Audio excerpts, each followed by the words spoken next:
On episode 58 of Confessions of a Marketer, we're creating stronger marketing with data. Hi, it's Mark Reed Edwards. Welcome back to Confessions of a Marketer. I've got Chris Clegg of Portma in to chat on creating stronger marketing with data. We'll have that chat in just a moment. Next time, we'll have Eric Smallwood of Apex Marketing Group in to chat about the marketing value of Tiger Woods winning the Masters. And soon, Tisha Miller of iCrossing will be in to talk about the intersection of technology and marketing. Ben Afia will be back here to share his language manifesto.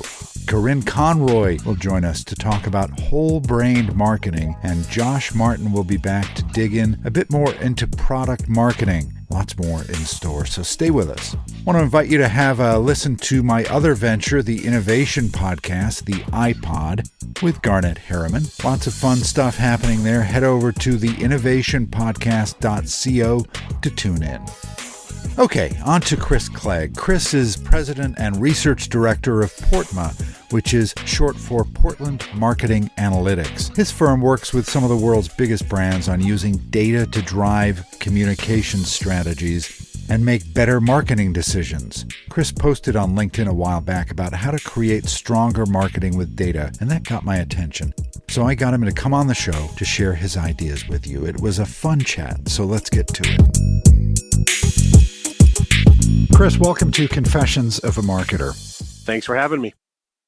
Well, we had you on as one of the first guests on my other podcast with Garnet Harriman, the Innovation Podcast. And when I saw some of the posts of yours on LinkedIn recently, I knew I had to have you on here on Confessions of a Marketer. Oh, that's so good to hear. I've been told I need to be more social, so that's validating. Well, it's great having you here. Those posts were about data and experiential marketing, and they really intrigued me. You said that ad agencies and experiential marketers ask you this question pretty frequently: how do we use the data we collect to generate insights? So what do you tell them? That's a great question. Insights are relative. This is the first thing to keep in mind is someone will find data to be insightful when it solves a problem for them. And in business, problems relate to the decisions we have to make as managers. And so if I'm having to make a decision in a void of information, that's going to produce anxiety, and that's going to be a problem. And if data can provide me information that'll help me make a better decision, I will label that data as being insightful. And so it's very relative. It has to do with who you're talking to. And when you're talking to people that are on the finance side, it has to do with dollars and cents and return on investment. When you're talking to people that are on about logistics and the like, then they're more interested in catering and event signups and the like. So it really depends on where they're at. And in the middle, you tend to have people that are all about education and does this activity solve the problem that we were set out to solve? And so they care about education, internalization of information. Those things matter more. And once you get that out of the way, then it really becomes a matter of organizing the information that you have into cause and effect buckets. And it's so important to think that way. And it's ultimately the way any data scientist is going to think. They're going to look at, what are the things that exist that define an activity or an occurrence or an event? And then what are the things that define outcomes from that? And let me look to see, how do I line those things up causally? How do I know that when I do more of this, more of that is likely to happen? And causality is tricky. Causality is a lot of fun too. There's academics. There are three things that we need to have in place to cause two things to be causal. We need to have the cause to happen before the effect. We call it temporal order. Yeah. And so the thing that's creating the change needs to happen before the change. And then we need to make sure that they move in ways together that are more often than would otherwise be due to chance. And so if this happens, then that happens. And that pattern is frequent enough that it's something other than chance. And then the third thing is you've got to be able to have a theory that justifies it. They call it face validity in the textbooks. But you've got to have a reason why it makes sense that this would cause that. There's a great story in Chicago in the 70s where there was a social scientist that did research on the link between auto theft and ice cream consumption. And everything led to that being a very clear causal relationship. And the more often that there were auto thefts, the more ice cream that was being eaten. And the trick in there was that there was no logical theory. And the problem that allowed that relationship to happen was that there was these intervening variable. There was something happening in the middle that was allowing those two things to be related. And it had to do with weather. It had to do with heat. And when it was a hotter day, people were more likely to leave their windows down in their car, which made it easier for a car thief to steal the car. And also people were eating more ice cream on a hot summer day. So it was that intervening variable. And because there was no theory, there was no face validity between the relationship, there needed to be something else that was causing it. And it turned out to be the weather. As data scientists, we call that spuriousness. We call that relationship to be dependent on something else. But those three things are what matters. And when you got cause and effect is legitimate, and your data is organized in that context, and you're doing that in an area that is relevant for the person you're trying to create insights for, then it all comes together and it works very well. Yeah, a friend of mine loves saying correlation does not imply causation.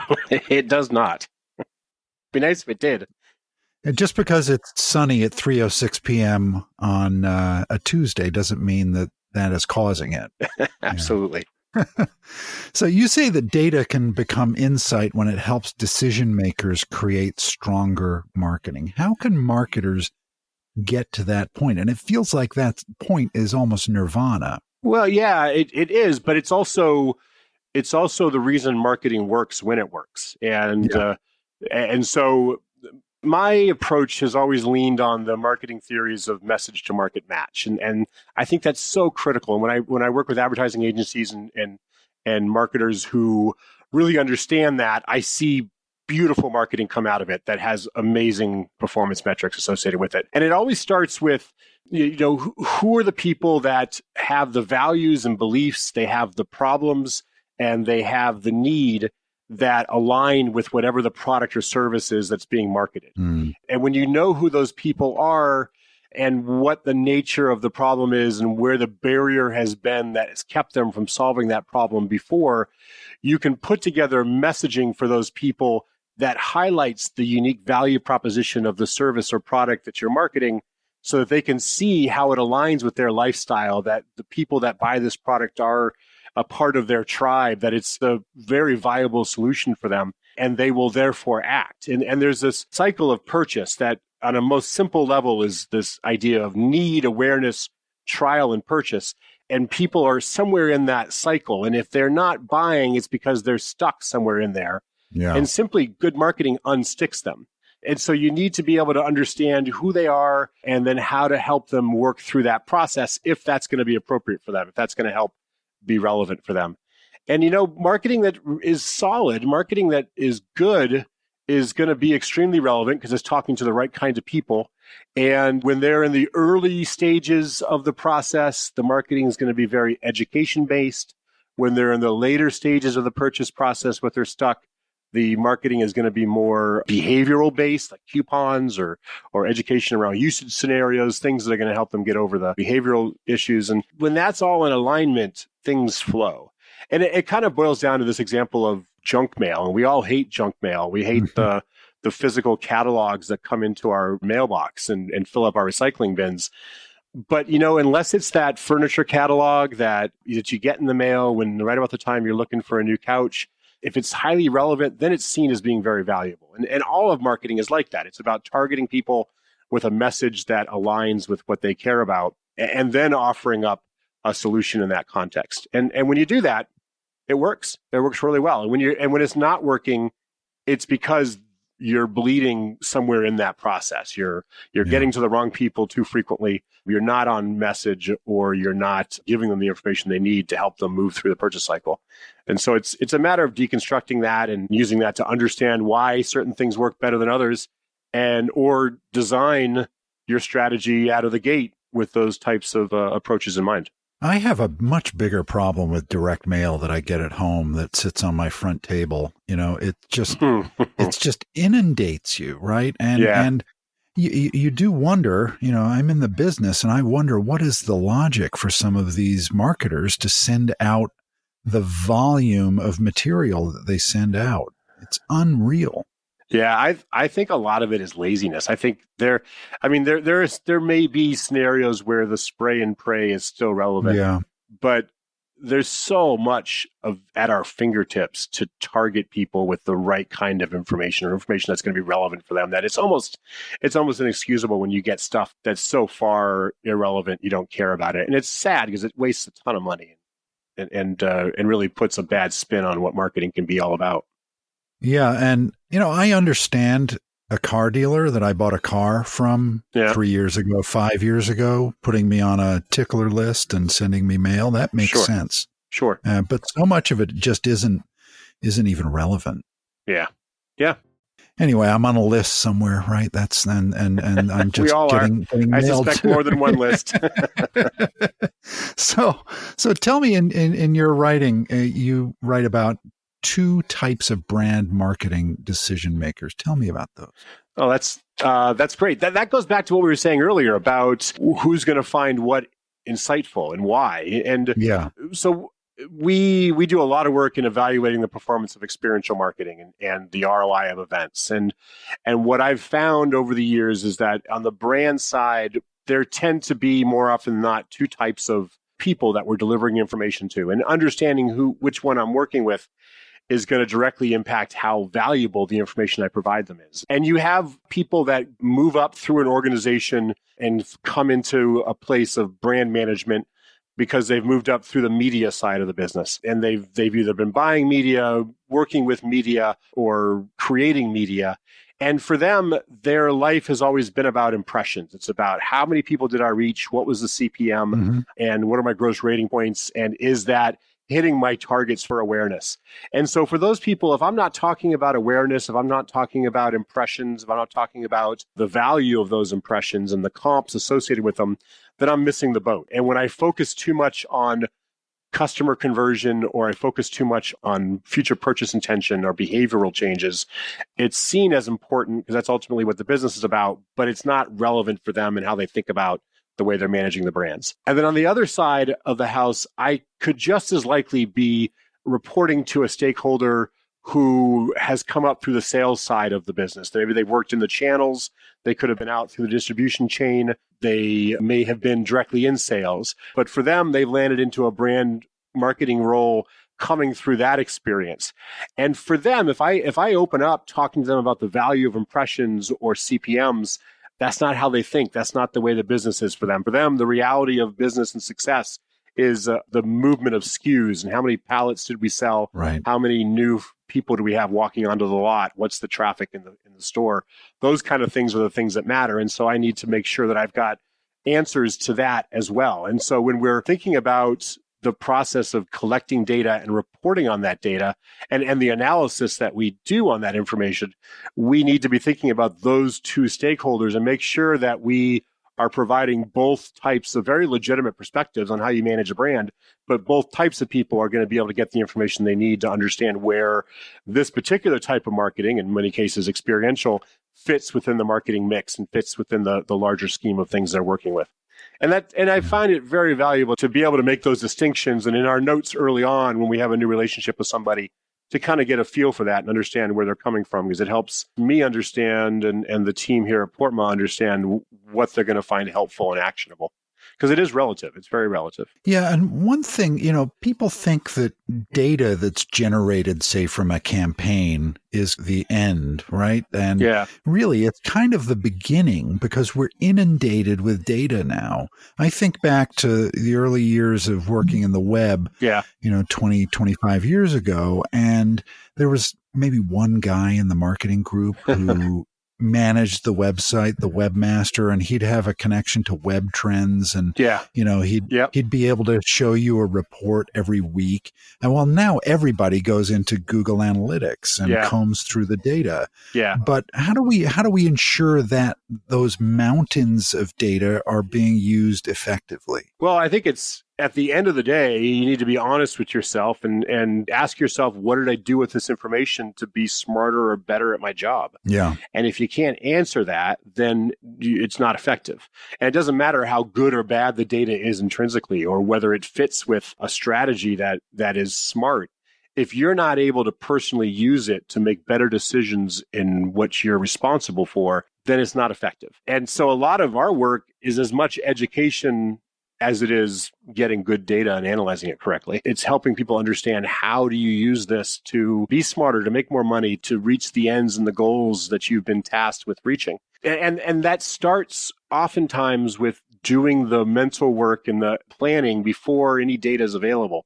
You really want to understand why you're collecting something and what you're going to do with it before you start spending money on collecting it. Because otherwise you get into this trap of being stuck with this volume of information and no idea what it's good for. And what often happens is, if that process is not done, where you're trying to figure out what are the metrics that matter and why, if that's not done early on, the method that people tend to follow is they just figure, let's collect everything. Let's make sure we have all possible metrics we can imagine. And then when the time comes, I'll look back at it and I'll find out where the meaning is and where the value is. And I'll weed through it all. And oftentimes that's the most expensive, most time consuming, and least productive approach to any kind of project that involves data. And so a good team, a good process is going to be one that starts with the end in mind. It starts with thinking through why you're doing this and what you're going to do with it.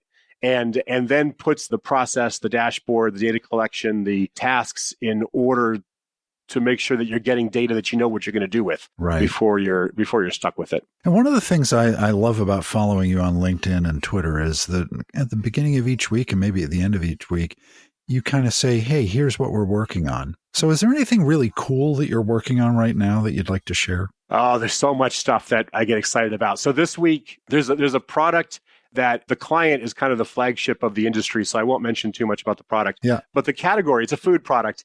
And there's one city in the country that under indexes for this product more than anybody else. People are eating less of this than anywhere else in the country. And so they're going in there for 6 events to try and turn that around. And that's going to be fascinating, because it's always fun when you're working from the bottom up and you can start to figure out, why that is. We also recently got engaged with a musical act that is touring the country. They're filling smaller venues, and there's a company that's coming in as a strong sponsor. And I always love researching the halo effect. So how does fandom cross over into appreciation for what a brand has to offer? And so that's exciting. And that data just started coming in. And it's really interesting because the initial results are showing similarities to what we see in the industry elsewhere that has had nothing to do with music. And so whether it's a trend for the category or whether it's it's really going to vary by event, we'll see, because we've got 24 more concerts to go before we start really diving in. So that stuff's exciting. That stuff's really fun. For a long time, we've been using the approach that I've talked about here for about 10 years now. We've done it for quickly approaching 200 brands. And we are organizing that data into a benchmarking database that we have leaned on for quite a while. But, some of the current theories around AI and data lakes and data warehousing, we're starting to modernize the way we approach that internally. And I'm really excited about the insights and trends that are going to be more readily at our fingertips, so we can speak to that. Not only continue to do the work that we do in kind of the brand microcosms, but be able to, at a higher level and more efficiently, bring in insights from across campaigns and across brands and across different types of consumer segments to see how they act in a similar way. So does a millennial family, do they act the same way when talking about financial items as they do when they talk about ready-to-serve meals? Are they responding in the same way, or how do those categories differ? And I think that, I know that data is sitting at our fingertips. It's just a matter of making it accessible. And we've been in a process for a few months now that I'm excited to bear the fruit from. So there's all kinds of things that are happening. The industry is just getting smarter. Marketers are getting smarter. Marketers are understanding data and how to use it and how to apply technology to be relevant. And so stuff is getting cooler. Marketing is getting more awesome. It's enriching the experiences that we have at a higher level. And it's just exciting to see it and be a part of it. Yeah. And that experience that you're kind of gathering in your database gets richer with each interaction you have with a client and with each event that you track. And that must, as you look back on 10 years of this, it must just kind of give you a shiver in a way, because that's so exciting to build that kind of knowledge base. It is. And it's, one thing we were talking about just the other day is, so the database is hundreds of thousands of records and hundreds of thousands of consumer interviews. And And we've been talking about millennials so long, they've gotten older. And so we're going back to say, well, who is the definition of a millennial 10 years ago? And then what's that same person like now, that same age group like now? And are they acting differently? And right. And so that longevity has allowed us to start to track kind of these variations in consumer demographics that are exciting. And for somebody who kind of lives in that social world of social behavior and how we engage brands in ways to make our life more fun and exciting, it's fascinating to see, are things changing or are things the same? Yeah. We're looking to be able to talk more about that. So stay tuned. Yeah. And I would imagine, millennials were kind of cast in one way 10, 15 years ago, and they're growing up and their tastes are changing. So it's not something that's fixed, right? Yeah, no, absolutely. Absolutely. And on the other side, I think about those that are in the 60 plus category, those in their 50s and the like, and are those groups changing? And as we see the Generation X grow older and the greatest generation get more exposed to the world of marketing and technology as it's been more accessible, are we meeting in the middle somewhere? Are we sticking by our ways? It's always interesting. Yeah, it's fascinating. One of the greatest tweeters out there is Carl Reiner, who's 97. So he's cottoned on to social media in a big way. Absolutely. That's great. So are there any trends for the rest of 2019 and beyond that you're tracking? It's a great question. And I am so engrossed in the kind of the day-to-day things that happen. It's hard for us to kind of take a big step and spot the trends. There's stuff happening with technology and the way events are managed and the way that impacts marketing that's so intense. There are things that because when someone buys a ticket to a show, they typically are buying 2-4 tickets. You know what I mean? They're buying multiple tickets to give to their friends or to have with their family. And as a marketer, with that sale, all I know about is the person that bought the 4 tickets. I don't know about the other 3. Right. And just as an example, there was some work that I was listening to and looking at that is using blockchain technology to better understand that transfer of tickets and who the person is that's actually attending the show versus who was the one that made the purchase. And it's changing all kinds of things about the way we think about stuff and about how we've leaned on data with lots of known problems with the data, but had to accept that there was no way to get better information. It was the best thing we could have. And the way that's being solved with technology and with the most cutting edge tools, it's fascinating. And so the stuff that we had to work so hard to be good at and to get that predictive power out of, that's becoming more accessible. And therefore it's being used in a wider array of things. And that's kind of making stuff better. And so we go back to that discussion around the junk mail and how it piles up because people are being lazy. Yeah. That's becoming less acceptable because it's easier to do that segmenting. It's easier to diagnose who is going to find what valuable. And let me not waste your time or my money to get that wrong anymore. And as all this stuff becomes more accessible and easier, and it's going to make things better. And that's, we sit back and watch that, and we see that in lots of little areas all the time. And it just seems to keep surprising us and getting cooler. Lots of fun stuff happening. Huh? Yeah. Well, let's check back in again, maybe in 6 months or so, and see what's going on, because this is a fast changing area. I really appreciate you joining me, Chris. It was a fun chat. No, absolutely. It's a pleasure. Anytime. Take care. Thanks to Chris for being here. Next time, the marketing value of Tiger Woods winning the Masters with Eric Smallwood. This episode of Confessions of a Marketer was written, produced, and edited by yours truly. T. Jordan of A-Class Productions wrote the theme music. Confessions of a Marketer is a trademark of Reed Edwards Global Inc., and this episode is copyright 2019. I'm Mark Reed Edwards. See you next time.